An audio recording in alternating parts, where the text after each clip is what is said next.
मुझे दिलबर नबी फरमायो त जन्नत जे दर ते लिखियो पियो त कर्ज कंहिंखे ॾिए त 18 गुना सवाब, जे कंहिंखे खैरात ॾिए त उन खे 10 सवाब। पंहिंजी मिल्कियत पंहिंजी दौलत खैरात करे रब जे रस्ते में कंहिंखे खैरात करे ॾिए, 1 रुपयो ॾिए त 10 रुपयनि जो सवाब ॾींदोमांस। रब लिखी छॾियो आहे जे 1000 रुपया ॾिए त 10,000 जो अजुर ॾींदोमांस, जे 10,000 खैरात करे त 1,00,000 जो सवाब ॾींदोमांस। पर जेकॾहिं कर्ज ॾिए त 1 रुपए जो 18 नफ़ो ॾींदोमांस। खैरात त ॾिन ई ॾेई छॾी, कर्ज त मोटण जी आसरो आहे त मोटी मिलंदो।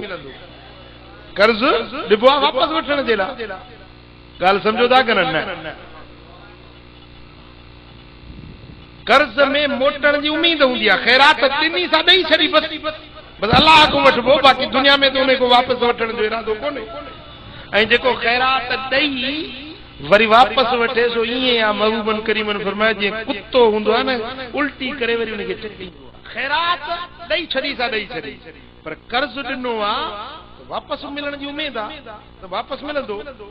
खैरात जो 10 सवाब, कर्ज जो 18 सवाब।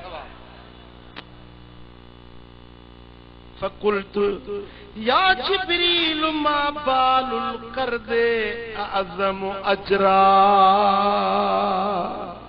ओ जिब्रील, कर्ज जो मामलो त अजीब आहे,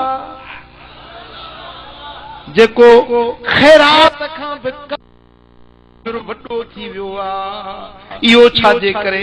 काल ले अन साहिबल कर्दे ला यतीक इल्ला वहुव मुहताज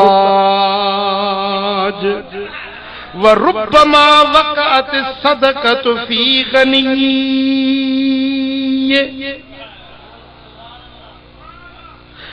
खैरात कॾहिं गरीब वटि वेंदी आहे, कॾहिं अमीर वटि बि पहुची वेंदी आहे, पर कर्ज मुहताज खां सवा ॿिए कंहिं वटि न पहुचंदो आहे। कर्ज उहो ई घुरंदो आहे जेको मजबूर हूंदो आहे।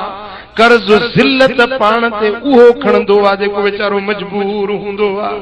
या त घर में बीमारी अथसि, या त का मुहताजी अथसि, या को घर में अटो न आहे, लटो न आहे, अझो न आहे, उन मजबूरी में बानड़ो कर्ज खणंदो आहे। महबूबन करीमन फरमायो त मूंखे जिब्रील चयो या रसूल अल्लाह, खैरात कॾहिं गरीब वटि कॾहिं अमीर वटि पहुची वञे, पर कर्ज सिर्फ़ मोहताज ज़रूरतमंद वटि पहुचंदो आहे। इन जे करे रब कर्ज जो अजुर खैरात खां वधीक मुक़रर करे छॾियो।